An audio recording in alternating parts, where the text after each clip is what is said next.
Hello students, welcome to the SPI online class of class 12 Political Science. Today we are going to start our discussion on the first chapter named Challenges of Nation Building from your second book entitled Politics in India Since Independence. Challenges of Nation Building. You know, at the hour of midnight on 14th and 15th August 1947, India attained independence and Jawaharlal Nehru, the first Prime Minister of Free India, addressed a special session of the Constituent Assembly that night.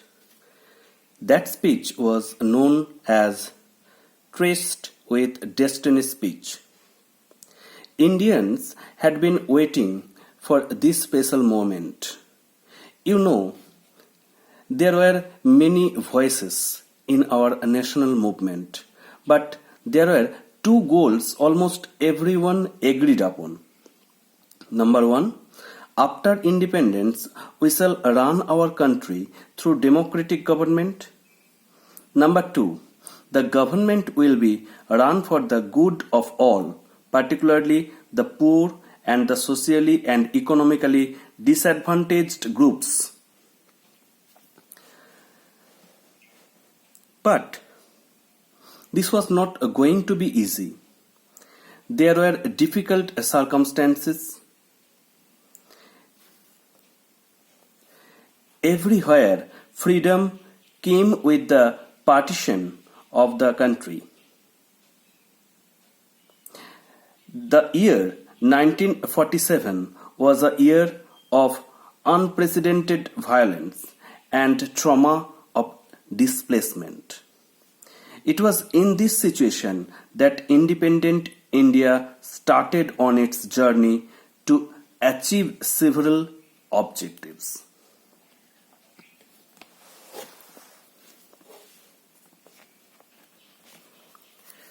Freedom came with partition, which resulted in large-scale violence and displacement, and challenged the very idea of a secular India. The integration of the princely state into the Indian Union needed urgent resolution. The internal boundaries of the country needed to be drawn afresh to meet the aspirations of the people who spoke different languages.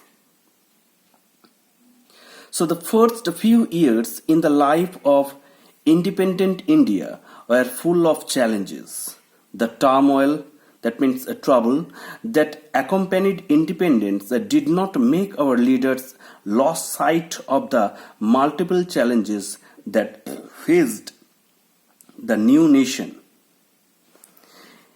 Independent India faced mainly three basic challenges. Number one, unity. Independent India had to maintain unity in diversity. India was a land of continental size and diversity. Its people spoke different languages and followed different cultures and religions. At that time, it was widely believed that a country full of such kinds of diversity could not remain together for long. The partition of the country appeared to prove everyone's worst fears. There were serious questions about the future of India. Would India survive as a unified country? Would it do so by emphasizing national unity at the cost of every other objective? Would it mean rejecting all regional and sub-national identities? And there was an urgent question: how was integration of the territory of India to be achieved? Second challenge was democracy. India had to maintain the adapted democracy based on the parliamentary form of government. It was the second challenge. We have already studied the Indian Constitution. You know that the Constitution granted fundamental rights and extended the right to vote to every citizen.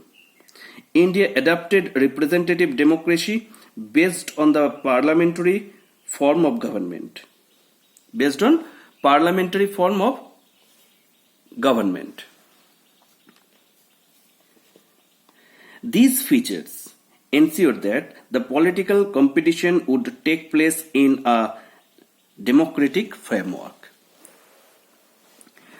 A democratic constitution is necessary but not sufficient for establishing a democracy. The challenge was to develop democratic practices in accordance with constitution. Now, the third challenge was development. India was to ensure the development and well-being of the entire society and not only some sections.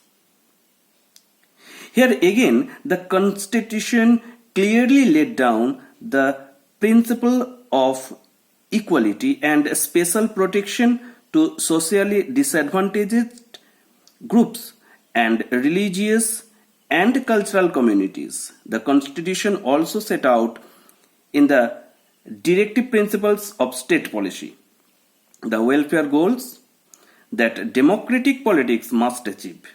The real challenge now was to evolve effective policies for economic development and eradication of poverty.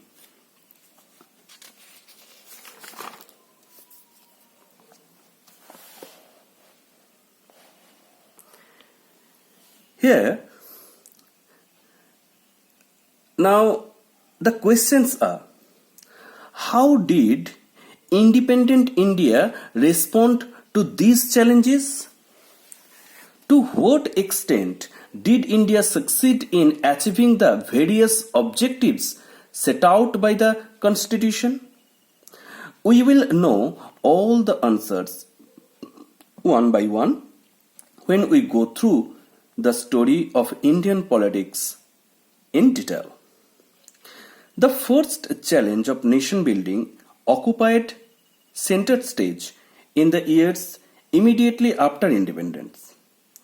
We will learn why the issue of national unity and security became a primary challenge at the time of independence. We shall then see how India chose to shape itself into a nation united by a shared history and common destiny.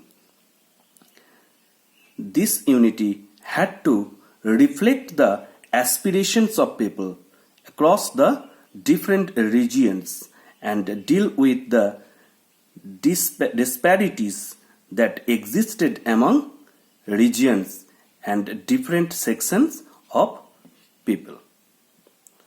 So students, discussion is up to here today. We will continue the chapter in our next class. So thank you.